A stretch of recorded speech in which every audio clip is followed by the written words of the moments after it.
এই শুকনো পাতাটিকে দেখুন, নিষ্প্রাণ হয়ে পড়েছে। কোনো একটা সময় এই পাতাটি একটা গাছের ডালে ছিল। সেই গাছ ওর লালন পালন করত।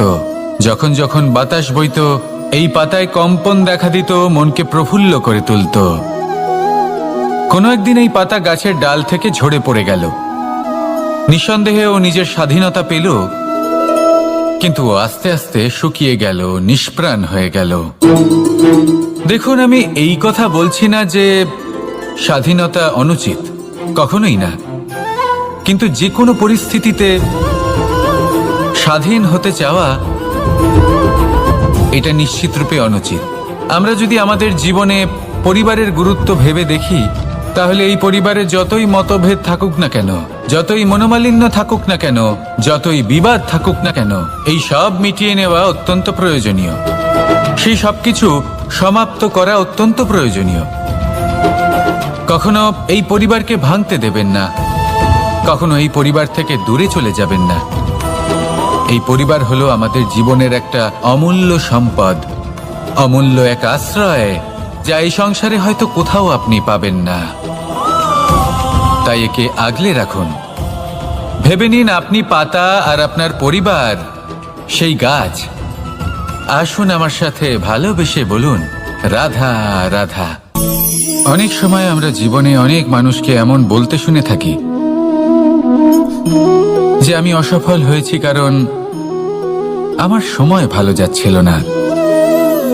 আমি এই জিনিসটা লাভ করতে চাইছিলাম কিন্তু করতে পারলাম না কারণ আমার সময়টা ভালো যাচ্ছিল না। আমি আমার জীবনে ওই মহান কাজটা করতে চাইছিলাম কিন্তু করতে পারলাম না। কেন? কারণ আমার সময়টা ভালো যাচ্ছিল না। কিন্তু যে মুহূর্তে ভালো সময় আমার জীবনে আসবে, আমি সব কিছু প্রাপ্ত করব। এমন প্রায় প্রত্যেকেই বলেন। আসুন একটা কথা বোঝা যাক। একজন মালিকে দেখুন, সে প্রত্যেক দিন গাছের সেবা করে, তাকে জল দেয়, তার যত্ন আত্তি করে। কেন? প্রত্যেক দিন সেই গাছ ফল দেয় না। সঠিক সময় এলে তবেই সেই গাছ ফল দেয়, কিন্তু প্রত্যেক দিন মালি তার সেবা করে, তাকে যত্ন করে। শুধুমাত্র তখন করে না যখন সেই গাছ ফল দিতে সক্ষম। আর যদি মালি গাছের যত্ন প্রতিদিন না করে, তাহলে হয়তো সেই গাছ ফল দিতেই পারবে না। এটাই হলো আমাদের জন্য একটা শিক্ষা। যখন সময় আমাদের জন্য অপেক্ষা করে না, তখন আপনি সময়ের জন্য কেন অপেক্ষা করছেন? ভালো সময়ের জন্য অপেক্ষা করবেন না। ভালো এবং শুভ কর্ম দ্বারা ভালো সময়কে নিজের কাছে টেনে আনুন। নিরন্তর কর্ম করুন, পরিশ্রম করতে থাকুন। শুভ সময় আপনা থেকেই আপনার কাছে আসবে। আসুন আমার সাথে ভালোবেসে বলুন, রাধা রাধা। একে বালি বলুন, মাটি বলুন বা ধুলো বলুন, এ দিয়ে কত কিছু করা সম্ভব। এ দিয়ে আপনি নিজের বাসস্থান নির্মাণ করতে পারেন, প্রাচীর গড়ে তুলতে পারেন, অট্টালিকা নির্মাণ করতে পারেন। কিন্তু যদি এই বালিকে আপনি মুষ্টিবদ্ধ করে রাখতে চান, তাহলে তা হাত থেকে ফসকে যাবে। আপনি কখনোই একে মুষ্টিবদ্ধ করতে পারবেন না। এরকমই হয় আমাদের জীবন, আর এরকমই হয় সময়। এই মুষ্টিবদ্ধ করা বালির মতো। সময়কে আমরা বাধা দিতে পারবো না, আটকেও রাখতে পারবো না। এ হলো প্রবাহমান। জন্ম থেকে মৃত্যু পর্যন্ত এই যে সময়, তা খুবই সীমিত। আর এই সময় আমরা যেটাই করি তার দ্বারাই আমাদের মূল্য নির্ধারিত হয়। আর এই সংসার থেকে চলে যাওয়ার পরেও এই সংসার এই সব কর্মের জন্যই আমাদের মনে রাখে। তাই যদি আপনি এটা ভাবেন যে আজ যে কর্ম করার ছিল আমি না হয় কাল করে নেব, কাল আমার লক্ষ্যে পৌঁছানোর কথা ছিল আমি পরশু পৌঁছব, না, এই সময় খুব মূল্যবান, একে নষ্ট করবেন না। এই সময়কে সদ্ব্যবহার করুন, মহান হবার পথে অগ্রসর হন। একে যদি মুষ্টিবদ্ধ করে রাখার চেষ্টা করেন, এই সময় থেমে থাকবে না। আসুন আমার সাথে ভালোবেসে বলুন, রাধা রাধা। আমাদের জীবনে অনেক ধরনের ব্যক্তি এসে থাকেন। কেউ কেউ আমাদের সাথে থেকে যান, কেউ আমাদের থেকে দূরে চলে যান। কেউ ভালো মানুষ হন, কেউ খারাপ মানুষ। কিন্তু আমরা সবসময় সেই সময়টাকে নিয়ে দুঃখ প্রকাশ করি যখন আমাদের জীবনে কোনো খারাপ ব্যক্তি প্রবেশ করেন। তারা আমাদের খারাপ অনুভূতি দেন, দুঃখ দেন, কষ্ট দেন। আমরা সবাই তাকে ভালো মন্দ কথা বলি। কিন্তু কেন? এমন বিভিন্ন ধরনের মানুষ, খারাপ মানুষ, ভালো মানুষ সবার জীবনেই আসেন এবং সকলকেই একটা অমূল্য শিক্ষা দান করে যান। এবার আপনি নিজেই ভেবে দেখুন, জীবনে যখন প্রথমবার আপনি আগুন স্পর্শ করেছিলেন তখন আপনি একটা শিক্ষা লাভ করেছিলেন যে আমাকে আগুনের থেকে একটু দূরে থাকতে হবে। তারপর আস্তে আস্তে আপনি শিখলেন যে কিভাবে এই আগুনকে নিয়ন্ত্রণে রাখতে হবে। তারপর আপনি শিখলেন যে কিভাবে নিজের জীবনে তাকে প্রয়োগ করতে হবে, তা সে অন্ধকারে প্রকাশ লাভ করার জন্য হোক বা খাবার বানানোর জন্য। সেইভাবেই কোনো খারাপ ব্যক্তি যখন আপনার জীবনে আসে কোনো শিক্ষা দিয়ে যান, তার প্রতি কৃতজ্ঞ থাকুন। তার বিষয় খারাপ ভাবার বা খারাপ অনুভূতি নিয়ে থাকার কোনো প্রয়োজন নেই। সেই শিক্ষা লাভ করুন, ইতিবাচক মনোভাব নিয়ে জীবনের সামনে এগোতে থাকুন। কেউ নেই যিনি আপনাকে বাধা দিতে পারেন। আসুন আমার সাথে ভালোবেসে বলুন, রাধা রাধা। এই সংসারে অনেক অনেক এমন জ্ঞানী আছেন যারা নিজের সমস্ত জীবন জ্ঞান অর্জন করতে অতিবাহিত করেছেন। এই সংসারে এমন কোনো বেদ নেই, কোনো পুরাণ নেই, কোনো শাস্ত্র নেই, কোনো ভাষা নেই যা ওনারা জানেন না। এমন কোনো বিষয় নেই যা নিয়ে ওনারা কোনো বক্তব্য রাখতে পারবেন না। কিন্তু আমরা এই সকল জ্ঞানীকে কি ভালোবাসতে পারি? এনাদের সকলকে সম্মান করতে পারি না। কারণটা কি? দেখুন, বেদ পড়া একটি আলাদা বিষয়, বেদনা বুঝতে পারা অন্য ব্যাপার। এবং বেদনা বোঝার জন্য, সেই জ্ঞান লাভ করার জন্য আপনাকে মন থেকে করুণা এবং প্রেমের সঠিক অর্থ বুঝতে হবে। সামনের ব্যক্তির বেদনা বুঝতে হবে, তার যন্ত্রণাকে বুঝতে হবে। তারপর যে জ্ঞান আপনি অর্জন করেছেন বেদ থেকে, পুরাণ থেকে, শাস্ত্র থেকে, তা প্রয়োগ করে তার বেদনার নিবারণ করা, সেটা বেশি গুরুত্বপূর্ণ। সেই জন্য জীবনে শুধুমাত্র শাস্ত্র এবং বেদ পড়ে জ্ঞান অর্জন করতে সময় নষ্ট করবেন না। মন থেকে প্রেমের কি অর্থ সেই বিষয়ে জ্ঞান লাভ করার চেষ্টা করুন। করুণাও বুঝতে চেষ্টা করুন। একজন শ্রেষ্ঠ ব্যক্তি হয়ে উঠুন আর আমার সাথে ভালোবেসে বলুন, রাধা রাধা। একটি হাতির শরীরে কত বল থাকতে পারে সেটা আমরা সবাই জানি। একটা প্রহারেই বিশালাকার প্রাচীর ভেঙে পড়তে পারে। কিন্তু সেটা তখন হয় যখন সেই হাতির নিজের শক্তির বিষয়ে কোনো ধারণা থাকে। যদি সেই হাতিকেই বন্দি করে নেওয়া হয় তাহলে সেই হাতি তার পরাধীন থাকার অভ্যাস হয়ে যায়। এই পরনির্ভরশীলতা আমাদের শরীরকে নয়, আমাদের মনকে বন্দি করে ফেলে। আর তার পরিণাম হলো এটাই যে আমাদের নিজেদের ওপর নিয়ন্ত্রণ থাকেই না। যদি নিজের ওপর নিয়ন্ত্রণ না থাকে তাহলে নিজেদের প্রকৃত শক্তির সাথে আমরা কিভাবে পরিচিত হব? সেই জন্য এই সংসারের সবথেকে বড় আনন্দ হলো স্বাধীনতা। এই স্বতন্ত্রতাকে আনুন নিজের বিবেচনায়, নিজের চিন্তা ভাবনায়, নিজের জীবনে। কারোর কথায় প্রভাবিত হবেন না। নিজের বিবেকবোধ জাগ্রত করুন এবং এগোতে থাকুন। যখন এই বিবেচনা স্বতন্ত্র হবে তাহলে এই মন, জীবন স্বতন্ত্র হয়ে উঠবে। আর তখনই নিজের আসল শক্তি আপনার সামনে আসবে। আপনার সাহস, আপনার প্রতিভা আপনি জানতে পারবেন। তখনই জীবনে এগোতে পারবেন। তাহলে আসুন আর আমার সাথে ভালোবেসে বলুন, রাধা রাধা। এই সংসারে যে ব্যক্তিই হোক না কেন, প্রত্যেক ব্যক্তির জীবনে সমস্যা অবশ্যই আসে। এমন কিছু মানুষ আছেন, যদি তাদেরকে জিজ্ঞেস করেন যে এমনটা ঠিক কেন হলো, তাহলে পুরো দোষটা তারা নিজেদের পরিস্থিতির ওপর ন্যস্ত করেন। যে আমি তো এমন একটা পরিস্থিতিতে ছিলাম, আমি কিভাবে কিছু করতাম, আমার কাছে আর কোনো বিকল্পই ছিল না। চলুন কথা বলা যাক মহাভারত নিয়ে। ভীষ্ম পিতামহ, ওনাকে জিজ্ঞেস করা হলো আপনি এরকম প্রতিজ্ঞা কেন করলেন? উনি বললেন যে আমি পরিস্থিতির অধীন হয়ে পড়েছিলাম, সেই জন্য। এই প্রশ্নটাই যখন অর্জুনকে করা হলো তখন অন্য একটি দিক প্রস্ফুটিত হলো। অর্জুন নিজের পরিস্থিতির কারণে জীবনে কখনোই বাধা পড়েননি।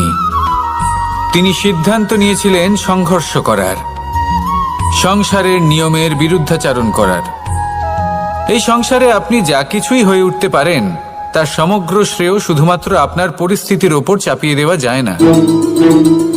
সেটা নির্বাচনের উপর নির্ভরশীল যে সেই পরিস্থিতিতে আপনি কি নির্বাচন করেছেন। যদি সেই মুহূর্তে ভীষ্ম পিতামহ স্থিরতার সিদ্ধান্ত নিতেন, বিশ্লেষণ করার সিদ্ধান্ত নিতেন যে কি উচিত কি অনুচিত, কারা ধর্মের পক্ষে কারা ধর্মের বিপক্ষে, যদি শুধুমাত্র অস্ত্র হাতে ধৃতরাষ্ট্র এবং দুর্যোধনের বিরোধিতা করতেন, যদি শুধু এটুকু করতেন, তাহলে মহাভারতের মতো মহাযুদ্ধ কখনোই হতো না। সমস্যা সবার জীবনেই আসে, কঠিন পরিস্থিতিও সকলের জীবনে আসে।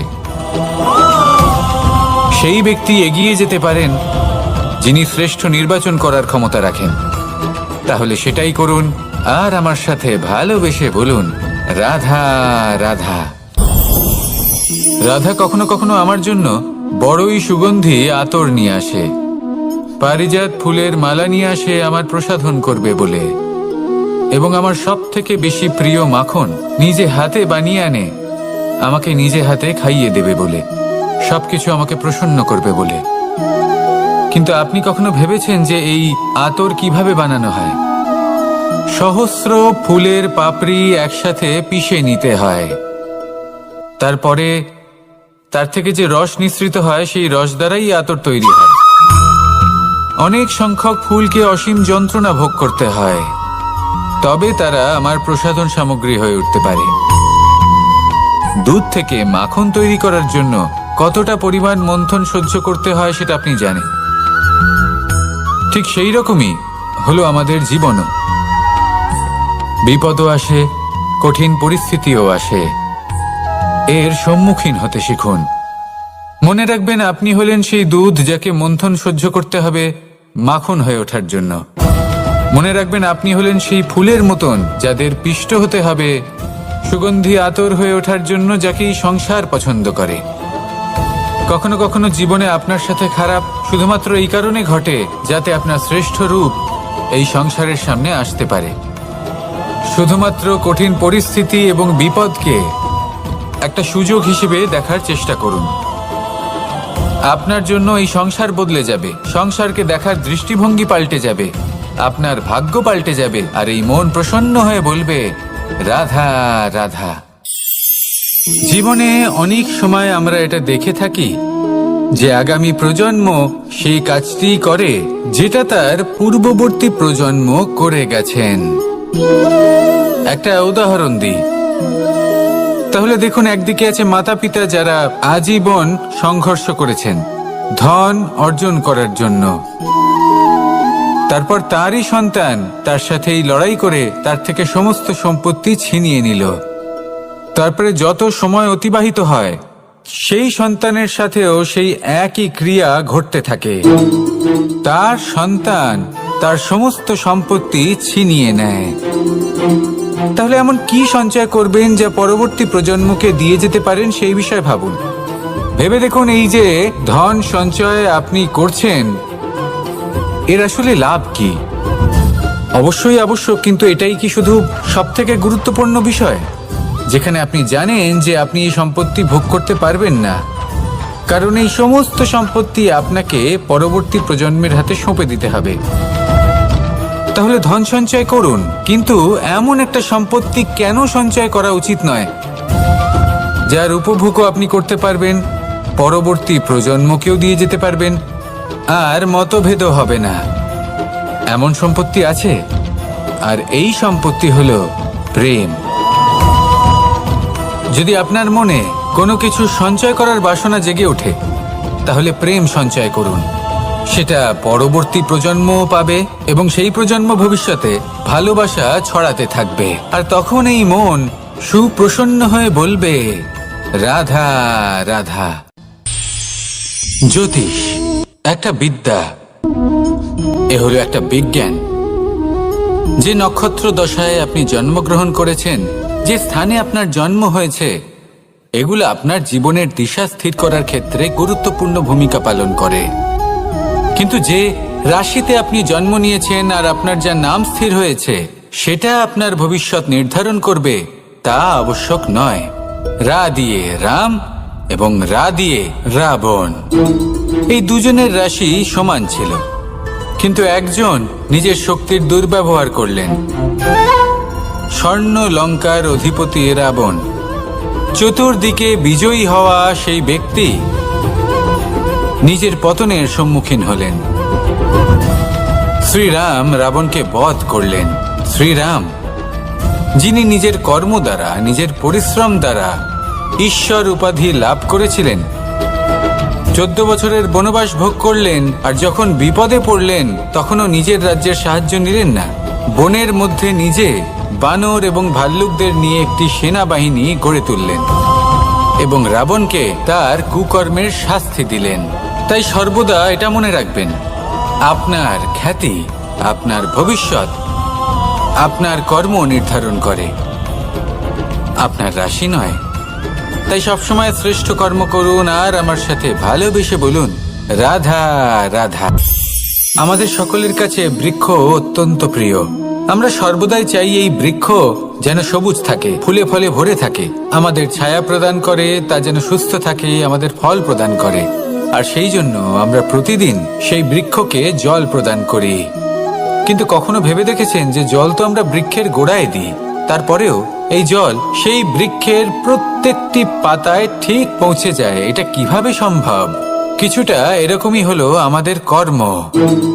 যদি এই পৃথিবীতে থেকে শুদ্ধ মনে সৎকর্ম করেন, এই কর্ম সোজা ঈশ্বরের কাছে গিয়ে পৌঁছয়।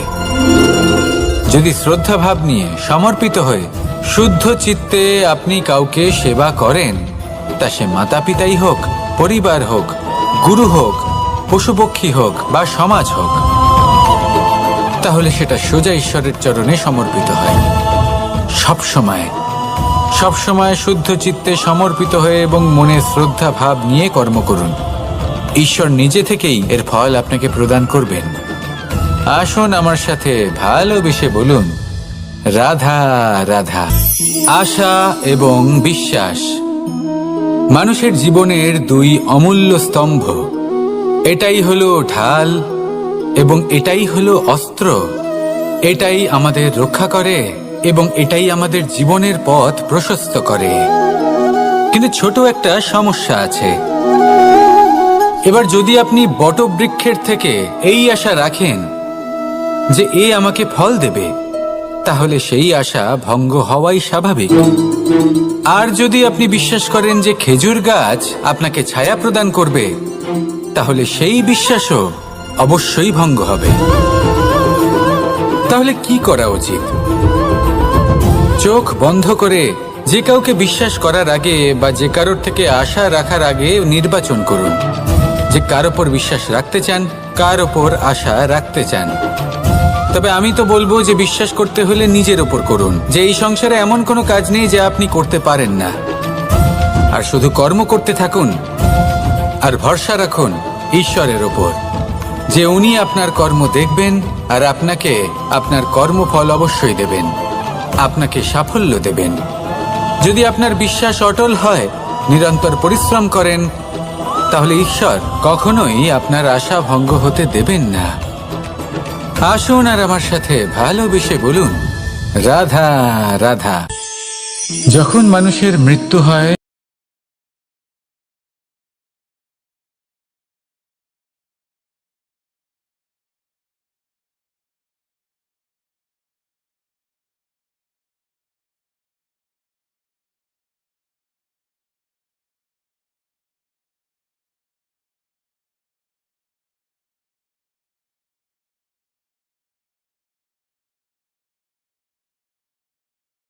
চাই আপনি এই সংসারে কি অর্জন করেছেন?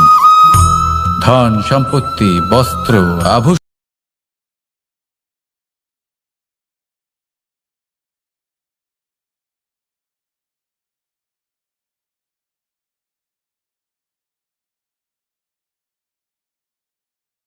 সেটাই এই সংসার থেকে চলে যাওয়ার পরেও সংসারেই জীবিত থাকবে।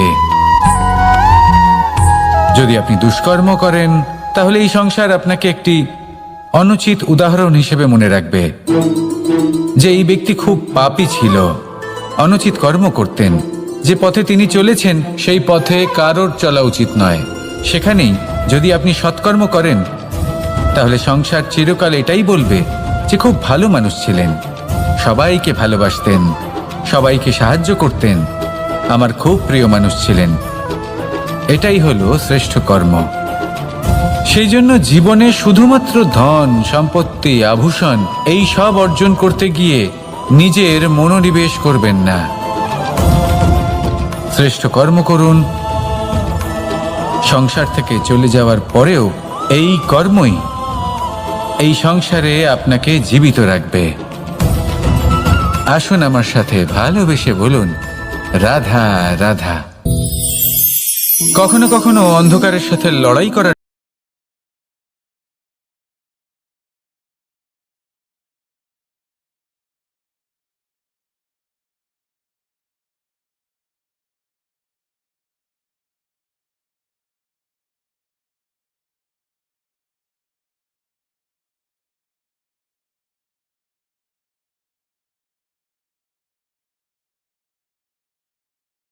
শক্তির প্রয়োজন হয়, তা আসে এই তেল থেকে। যদি এই তেল সমাপ্ত হয়ে যায় তাহলে এই প্রকাশ তাও সমাপ্ত হয়ে যায়।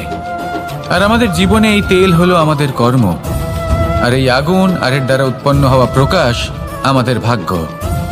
যত আমাদের কর্ম ক্ষীণ হতে থাকবে, আমাদের ভাগ্য সৌভাগ্য কোথাও না কোথাও লুপ্ত হয়ে যাবে।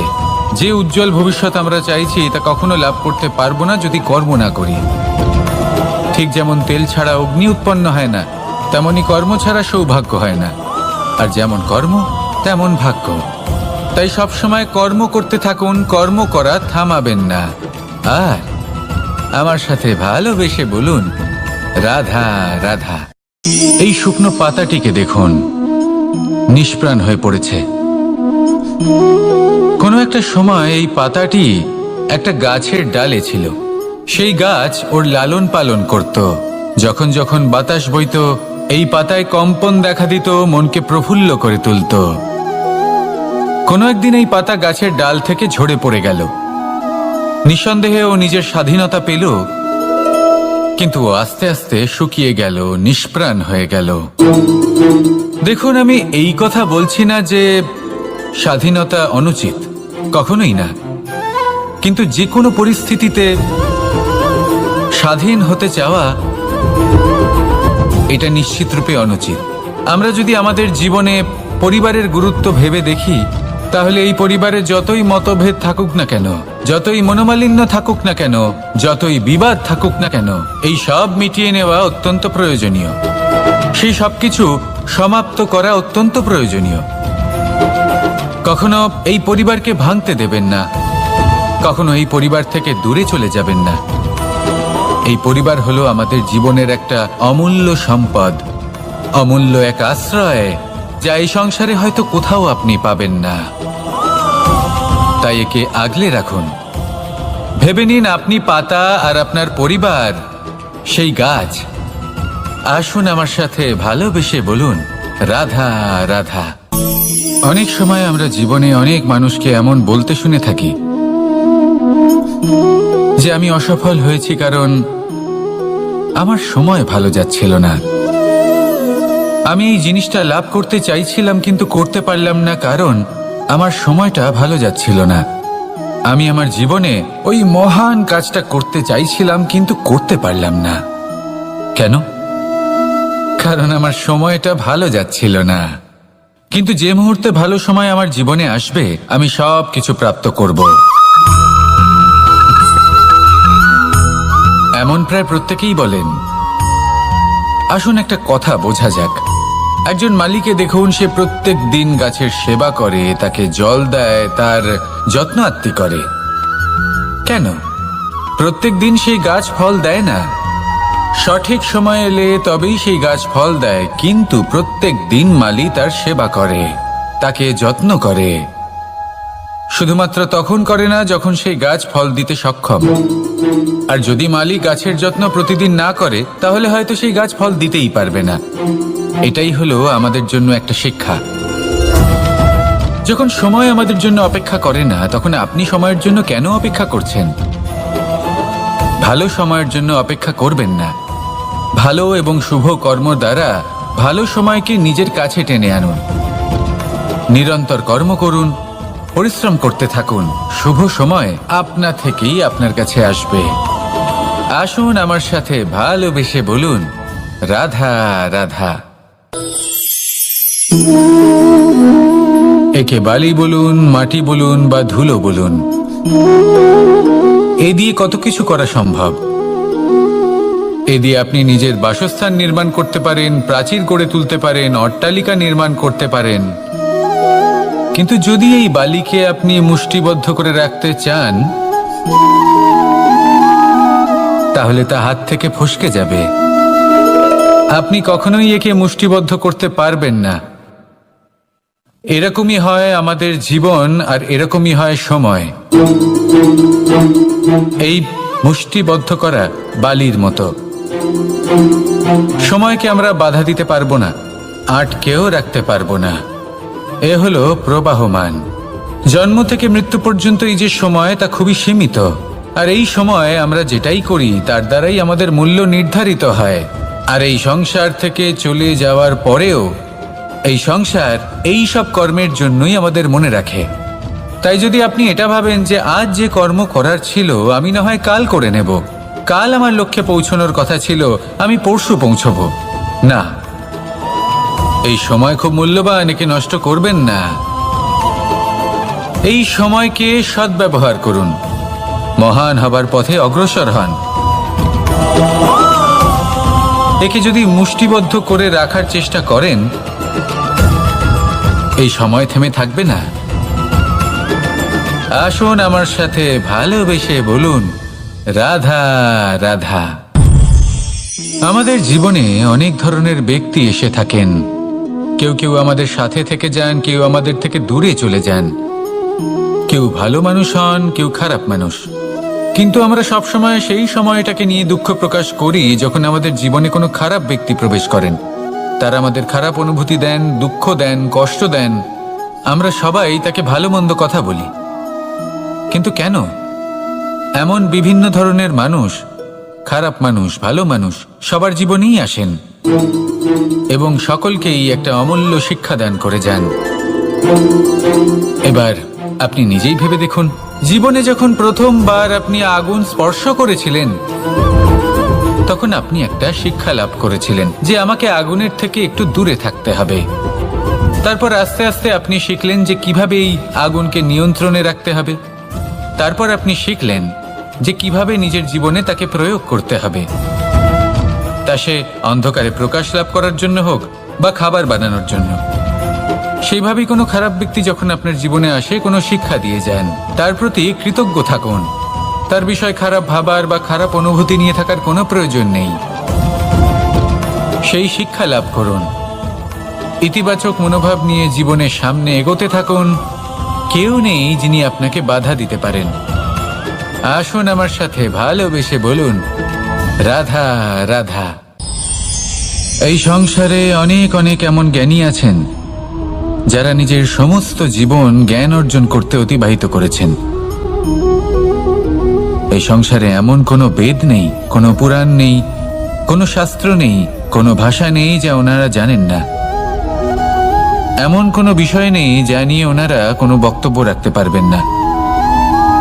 কিন্তু আমরা এই সকল জ্ঞানীকে কি ভালোবাসতে পারি? এনাদের সকলকে সম্মান করতে পারি না। কারণটা কি? দেখুন, বেদ পড়া একটি আলাদা বিষয়, বেদনা বুঝতে পারা অন্য ব্যাপার। এবং বেদনা বোঝার জন্য, সেই জ্ঞান লাভ করার জন্য আপনাকে মন থেকে করুণা এবং প্রেমের সঠিক অর্থ বুঝতে হবে। সামনের ব্যক্তির বেদনা বুঝতে হবে, তার যন্ত্রণাকে বুঝতে হবে। তারপর যে জ্ঞান আপনি অর্জন করেছেন বেদ থেকে, পুরাণ থেকে, শাস্ত্র থেকে, তা প্রয়োগ করে তার বেদনার নিবারণ করা, সেটা বেশি গুরুত্বপূর্ণ। সেই জন্য জীবনে শুধুমাত্র শাস্ত্র এবং বেদ পড়ে জ্ঞান অর্জন করতে সময় নষ্ট করবেন না। মন থেকে প্রেমের কি অর্থ সেই বিষয়ে জ্ঞান লাভ করার চেষ্টা করুন। করুণাও বুঝতে চেষ্টা করুন। একজন শ্রেষ্ঠ ব্যক্তি হয়ে উঠুন আর আমার সাথে ভালোবেসে বলুন, রাধা রাধা। একটি হাতির শরীরে কত বল থাকতে পারে সেটা আমরা সবাই জানি। একটা প্রহারেই বিশালাকার প্রাচীর ভেঙে পড়তে পারে, কিন্তু সেটা তখন হয় যখন সেই হাতির নিজের শক্তির বিষয়ে কোনো ধারণা থাকে। যদি সেই হাতিকেই বন্দি করে নেওয়া হয়, তাহলে সেই হাতি তার পরাধীন থাকার অভ্যাস হয়ে যায়। এই পরনির্ভরশীলতা আমাদের শরীরকে নয়, আমাদের মনকে বন্দি করে ফেলে। আর তার পরিণাম হলো এটাই যে আমাদের নিজেদের ওপর নিয়ন্ত্রণ থাকেই না। যদি নিজের ওপর নিয়ন্ত্রণ না থাকে, তাহলে নিজেদের প্রকৃত শক্তির সাথে আমরা কিভাবে পরিচিত হব? সেই জন্য এই সংসারের সব থেকে বড় আনন্দ হলো স্বাধীনতা। এই স্বতন্ত্রতাকে আনুন নিজের বিবেচনায়, নিজের চিন্তা ভাবনায়, নিজের জীবনে। কারোর কথায় প্রভাবিত হবেন না। নিজের বিবেকবোধ জাগ্রত করুন এবং এগোতে থাকুন। যখন এই বিবেচনা স্বতন্ত্র হবে, তাহলে এই মন জীবন স্বতন্ত্র হয়ে উঠবে। আর তখনই নিজের আসল শক্তি আপনার সামনে আসবে। আপনার সাহস, আপনার প্রতিভা আপনি জানতে পারবেন। তখনই জীবনে এগোতে পারবেন। তাহলে আসুন আর আমার সাথে ভালোবেসে বলুন, রাধা রাধা। এই সংসারে যে ব্যক্তিই হোক না কেন, প্রত্যেক ব্যক্তির জীবনে সমস্যা অবশ্যই আসে। এমন কিছু মানুষ আছেন, যদি তাদেরকে জিজ্ঞেস করেন যে এমনটা ঠিক কেন হলো, তাহলে পুরো দোষটা তারা নিজেদের পরিস্থিতির ওপর ন্যস্ত করেন। যে আমি তো এমন একটা পরিস্থিতিতে ছিলাম, আমি কিভাবে কিছু করতাম, আমার কাছে আর কোনো বিকল্পই ছিল না। চলুন কথা বলা যাক মহাভারত নিয়ে। ভীষ্ম পিতামহ, ওনাকে জিজ্ঞেস করা হলো, আপনি এরকম প্রতিজ্ঞা কেন করলেন? উনি বললেন যে আমি পরিস্থিতির অধীন হয়ে পড়েছিলাম, সেই জন্য। এই প্রশ্নটাই যখন অর্জুনকে করা হলো, তখন অন্য একটি দিক প্রস্ফুটিত হলো। অর্জুন নিজের পরিস্থিতির কারণে জীবনে কখনোই বাধা পড়েননি। তিনি সিদ্ধান্ত নিয়েছিলেন সংঘর্ষ করার, সংসারের নিয়মের বিরুদ্ধাচারণ করার। এই সংসারে আপনি যা কিছুই হয়ে উঠতে পারেন, তার সমগ্র শ্রেয় শুধুমাত্র আপনার পরিস্থিতির ওপর চাপিয়ে দেওয়া যায় না। সেটা নির্বাচনের উপর নির্ভরশীল, যে সেই পরিস্থিতিতে আপনি কি নির্বাচন করেছেন। যদি সেই মুহূর্তে ভীষ্ম পিতামহ স্থিরতার সিদ্ধান্ত নিতেন, বিশ্লেষণ করার সিদ্ধান্ত নিতেন যে কি উচিত কি অনুচিত, কারা ধর্মের পক্ষে কারা ধর্মের বিপক্ষে, যদি শুধুমাত্র অস্ত্র হাতে ধৃতরাষ্ট্র এবং দুর্যোধনের বিরোধিতা করতেন, যদি শুধু এটুকু করতেন, তাহলে মহাভারতের মতো মহাযুদ্ধ কখনোই হতো না। সমস্যা সবার জীবনেই আসে, কঠিন পরিস্থিতিও সকলের জীবনে আসে। সেই ব্যক্তি এগিয়ে যেতে পারেন যিনি শ্রেষ্ঠ নির্বাচন করার ক্ষমতা রাখেন। তাহলে সেটাই করুন আর আমার সাথে ভালোবেসে বলুন, রাধা রাধা। রাধা কখনো কখনো আমার জন্য বড়ই সুগন্ধি আতর নিয়ে আসে, পারিজাত ফুলের মালা নিয়ে আসে আমার প্রসাধন করবে বলে, এবং আমার সব থেকে বেশি প্রিয় মাখন নিজে হাতে বানিয়ে আনে আমাকে নিজে হাতে খাইয়ে দেবে।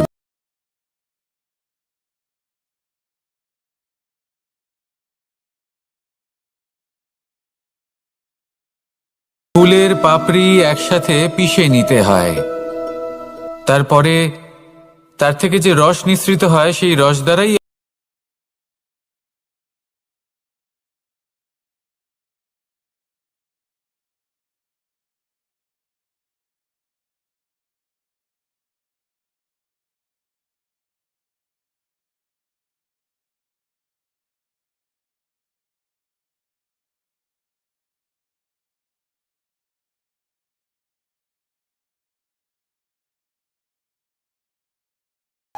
মনে রাখবেন, আপনি হলেন সেই দুধ যাকে মন্থন সহ্য করতে হবে মাখন হয়ে ওঠার জন্য।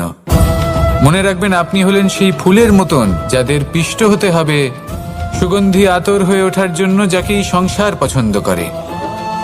কখনো কখনো জীবনে আপনার সাথে খারাপ শুধুমাত্র এই কারণে ঘটে যাতে আপনার শ্রেষ্ঠ রূপ এই সংসারের সামনে আসতে পারে। শুধুমাত্র কঠিন পরিস্থিতি এবং বিপদকে একটা সুযোগ হিসেবে দেখার চেষ্টা করুন। আপনার জন্য এই সংসার বদলে যাবে, সংসারকে দেখার দৃষ্টিভঙ্গি পাল্টে যাবে, আপনার ভাগ্য পাল্টে যাবে, আর এই মন প্রসন্ন হয়ে বলবে রাধা রাধা। জীবনে অনেক সময় আমরা এটা দেখে থাকি যে আগামী প্রজন্ম সেই কাজটি করে যেটা তার পূর্ববর্তী প্রজন্ম করে গেছেন।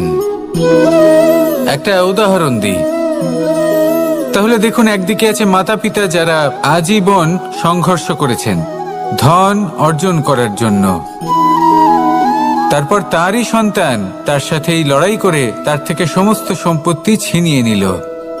তারপরে যত সময় অতিবাহিত হয় সেই সন্তানের সাথেও সেই একই ক্রিয়া ঘটতে থাকে, তার সন্তান তার সমস্ত সম্পত্তি ছিনিয়ে নেয়। তাহলে এমন কি সঞ্চয় করবেন যা পরবর্তী প্রজন্মকে দিয়ে যেতে পারেন সেই বিষয়ে ভাবুন। ভেবে দেখুন, এই যে ধন সঞ্চয় আপনি করছেন এর আসলে লাভ কি? অবশ্যই আবশ্যক, কিন্তু এটাই কি শুধু সবথেকে গুরুত্বপূর্ণ বিষয় যেখানে আপনি জানেন যে আপনি এই সম্পত্তি ভোগ করতে পারবেন না, কারণ এই সমস্ত সম্পত্তি আপনাকে পরবর্তী প্রজন্মের হাতে সঁপে দিতে হবে। তাহলে ধন সঞ্চয় করুন, কিন্তু এমন একটা সম্পত্তি কেন সঞ্চয় করা উচিত নয় যার উপভোগও আপনি করতে পারবেন, পরবর্তী প্রজন্মকেও দিয়ে যেতে পারবেন, আর মতভেদও হবে না। এমন সম্পত্তি আছে, আর এই সম্পত্তি হলো প্রেম। যদি আপনার মনে কোনো কিছু সঞ্চয় করার বাসনা জেগে ওঠে তাহলে প্রেম সঞ্চয় করুন। সেটা পরবর্তী প্রজন্মও পাবে এবং সেই প্রজন্ম ভবিষ্যতে ভালোবাসা ছড়াতে থাকবে, আর তখন এই মন সুপ্রসন্ন হয়ে বলবে রাধা রাধা। জ্যোতিষ একটা বিদ্যা, এ হলো একটা বিজ্ঞান। যে নক্ষত্র দশায় আপনি জন্মগ্রহণ করেছেন, যে স্থানে আপনার জন্ম হয়েছে, এগুলো আপনার জীবনের দিশা স্থির করার ক্ষেত্রে গুরুত্বপূর্ণ ভূমিকা পালন করে। কিন্তু যে রাশিতে আপনি জন্ম নিয়েছেন আর আপনার যা নাম স্থির হয়েছে সেটা আপনার ভবিষ্যৎ নির্ধারণ করবে তা আবশ্যক নয়। রা দিয়ে রাম এবং রা দিয়ে রাবণ, এই দুজনের রাশি সমান ছিল, কিন্তু একজন নিজের শক্তির দুর্ব্যবহার করলেন। স্বর্ণ লঙ্কার অধিপতি রাবণ, চতুর্দিকে বিজয়ী হওয়া সেই ব্যক্তি নিজের পতনের সম্মুখীন হলেন। শ্রীরাম রাবণকে বধ করলেন। শ্রীরাম, যিনি নিজের কর্ম দ্বারা, নিজের পরিশ্রম দ্বারা ঈশ্বর উপাধি লাভ করেছিলেন, 14 বছরের বনবাস ভোগ করলেন, আর যখন বিপদে পড়লেন তখনও নিজের রাজ্যের সাহায্য নিলেন না। বনের মধ্যে নিজে বানর এবং ভাল্লুকদের নিয়ে একটি সেনাবাহিনী গড়ে তুললেন এবং রাবণকে তার কুকর্মের শাস্তি দিলেন। তাই সর্বদা এটা মনে রাখবেন, আপনার খ্যাতি, আপনার ভবিষ্যৎ আপনার কর্ম নির্ধারণ করে, আপনার রাশি নয়। তাই সবসময় শ্রেষ্ঠ কর্ম করুন আর আমার সাথে ভালোবেসে বলুন রাধা রাধা। আমাদের সকলের কাছে বৃক্ষ অত্যন্ত প্রিয়। আমরা সর্বদাই চাই এই বৃক্ষ যেন সবুজ থাকে, ফুলে ফলে ভরে থাকে, আমাদের ছায়া প্রদান করে, তা যেন সুস্থ থাকে, আমাদের ফল প্রদান করে। আর সেই জন্য আমরা প্রতিদিন সেই বৃক্ষকে জল প্রদান করি।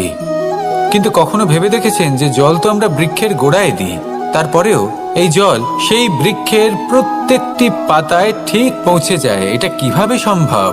কিছুটা এরকমই হলো আমাদের কর্ম। যদি এই পৃথিবীতে থেকে শুদ্ধ মনে সৎকর্ম করেন, এই কর্ম সোজা ঈশ্বরের কাছে গিয়ে পৌঁছয়। যদি শ্রদ্ধাভাব নিয়ে সমর্পিত হয়ে শুদ্ধ চিত্তে আপনি কাউকে সেবা করেন, তা সে মাতা পিতাই হোক, পরিবার হোক, গুরু হোক, পশুপক্ষী হোক বা সমাজ হোক, তাহলে সেটা সোজা ঈশ্বরের চরণে সমর্পিত হয়।